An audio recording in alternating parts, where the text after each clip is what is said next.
What's up, music money makers? I know you're a new record label and you're looking at signing that first artist, but before you do that, I got a couple artists that you want to avoid signing if you want to keep your label afloat, especially in the first year, and you don't want to say, "Oh man, forget this. This is stupid," right? I don't want you to do that. The thing is, many artists don't want to sign to new record labels because of all the independent tools out there. Places like my channel, for instance, or they say, "Oh, I got DistroKid and TuneCore, and I've got Songtrust, and I have all this stuff to help me. I don't need a label," right? So you have to combat that as a new record label owner. But at the same time, you're combating the fight of earning your street cred, your credentials, and building your reputation in the industry. You also have to combat the artist that wants to come at you that has one of these 5 or 6 problems I'm going to talk about in today's video. All right, so stay tuned for the Music Money Makeover show.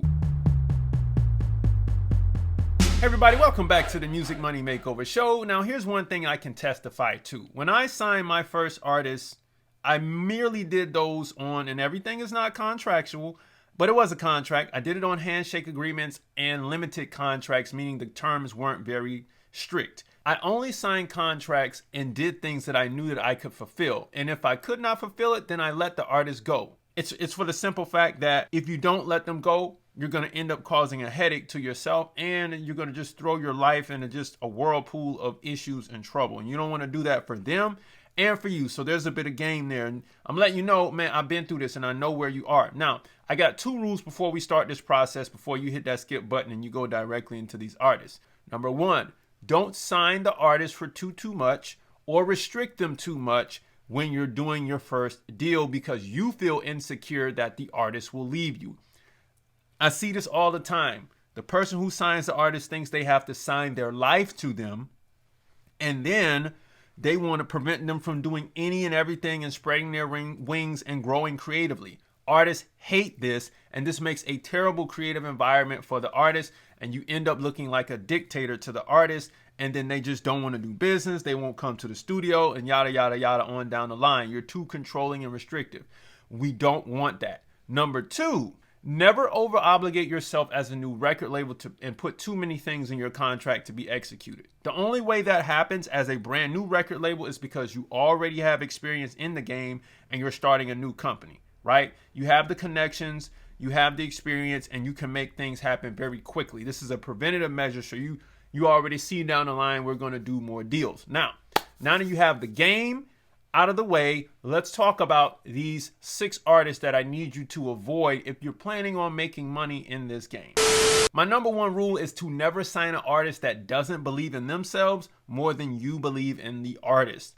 When this happens, you end up outworking the artist. The artist ends up not working at all or doing very little work.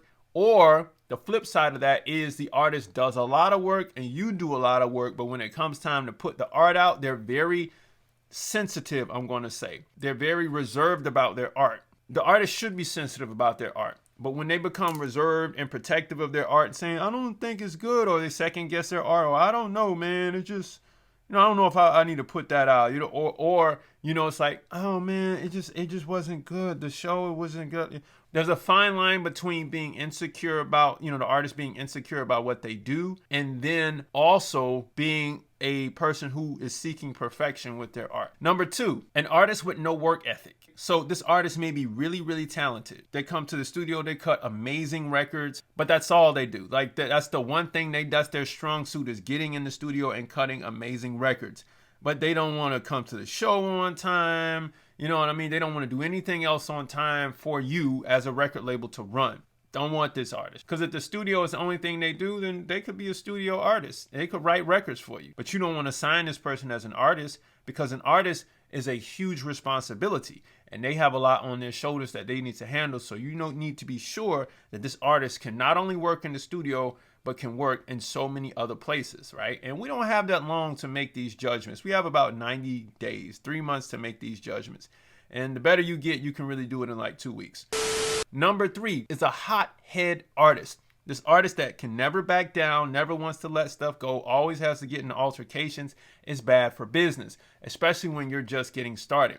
When you don't know how to handle certain things, you don't have certain legal parameters in place or things like that, and mainly if you haven't even had your LLC purchased and built yet, then you don't need to mess with a hothead artist. There's so many ways that this thing can go, but if you cannot tame this artist, or if you don't have the strength to put them in check, you don't want to do business with this artist here. Now, my fourth one is an artist with a parent manager. That's right, a dadager or momager that won't let you do your job. They believe that you, or that they can do your job better than you can.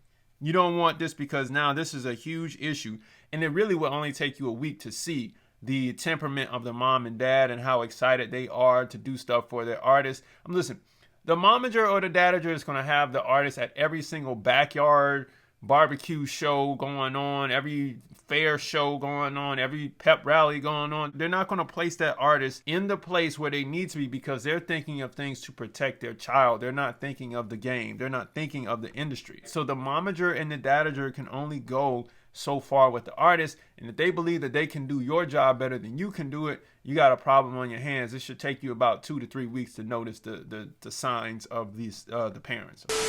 Number 5 is a hood artist who isn't willing to polish up their appeal for commercial or crossover success. Look, America loves the refined gangster. And even though we love a lot of these hood acts, these ratchet songs and things like that, like it's like our guilty pleasure sometimes, and for some people it's a lifestyle that can only get you so far. Yeah, it can get you to the bag, but if you want to get to the bigger bag, if you want to open up your horizon a lot more, you're going to have to polish up and clean up some of that stuff. Now, it doesn't mean you lose your authenticity. We understand that people come from the bottom to the top. We love the story of coming from the bottom to the top. But what I am saying is this: what you have to do is figure out a fine line or balance between the two, so that you remain true to your authenticity, but you also refine yourself for a larger audience, because the larger audience comes as you grow. And if you want to keep growing and not stifle your growth, you're going to have to figure this out. Now, this is a big one. This is my last one. An artist that wants too much for the starting position that they're in. Let's say this artist says, hey man, I got a buzz already. I'm already making some money. They might be making a living already on their music. It's not a very good living, but they're doing good, right? Maybe they're doing music full time, and they say, hey, look, I need 100,000, 200,000, $500,000. And you're like, yo, we're not giving this artist $100,000, $250,000, or even $500,000. We're not doing that, right? You don't want that type of artist that wants too much for where they are. What we need to do is we got to get these records out. And if that artist comes in asking for too much already, it's already going to be a problem. Now, what if I find a dope artist? Out of those 6 artists, if you find a dope artist, will they sign with you if you have no money, no experience, and no resources? Chances are high that they will not. I mean, there's some artists who will sign some papers just because they say it feels like, I'm doing something right. But we don't want that for ourselves, and we don't want that for them. This is not something that you want to do, because if you're signing with none of that stuff, it goes back to the 2 pieces of game I gave you before we talked about the artist. What you're going to have to do is offer them services so you can build your credentials with that artist, so you can get some experience with working with artists. You might have to do some managerial tasks first for that artist before you say, hey, let's do a signing. Okay. What you want to do is get that artist quick wins. Get them from point A to B first. And then after you get them from point A to B and from point B to C, then talk about doing a deal to get them from point C to F. That makes sense to you. That's how you want to do your deal, especially if you're a brand new record label with no experience, no resources, no connections, and no money.